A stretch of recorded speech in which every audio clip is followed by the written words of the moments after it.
Good morning, student. This is Pooja Bhagat. Today, we are dealing with the topic human alimentary canal, which is also known as human digestive system.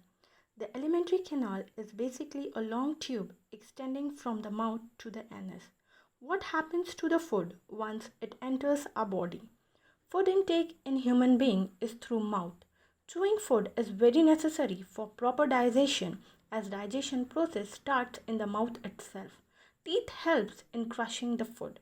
When we eat something we like, our mouth water. This, this is actually not only water but a fluid called saliva secreted by the salivary glands. Another aspect of the food we ingest is its complex nature. If it is to be absorbed from the alimentary canal, it has to be broken into smaller molecules. This is done with the help of the biological catalyst called enzymes. The saliva contains an enzyme called salivary amylase that breaks down starch, which is a complex molecule to give simple sugar. The food is mixed thoroughly with the saliva and moved around the mouth while chewing by the muscular tongue. It is necessary to move the food in a regulated manner along to the digestive tube so that it can be processed properly in each part.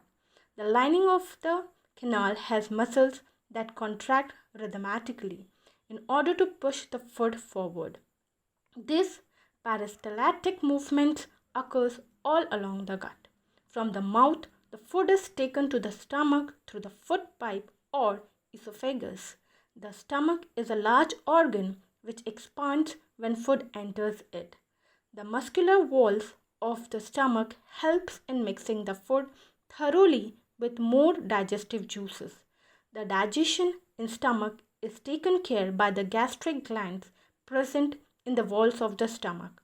This release hydrochloric acid, a protein digesting enzyme called pepsin and mucus. The hydrochloric acid creates an acidic medium which facilitates the action of the enzyme pepsin. The mucus protects the inner lining of the stomach from the action of the acid under normal condition.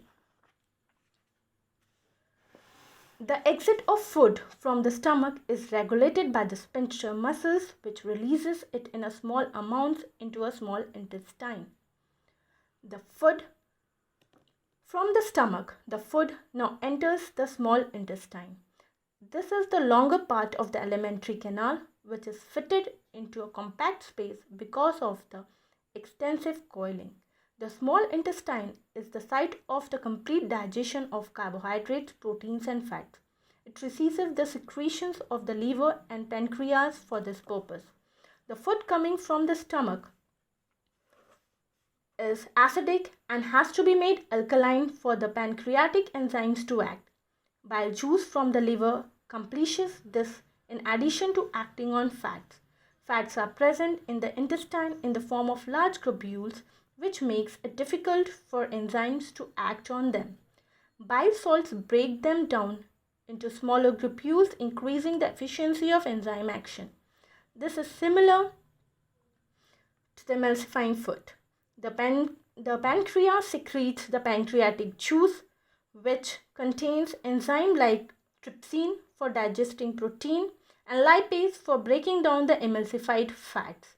The walls of the small intestine contain glands which secrete intestinal juice. The enzyme present in it finally convert the protein to amino acid, complex carbohydrates into glucose, and fats into fatty acids and glycerol.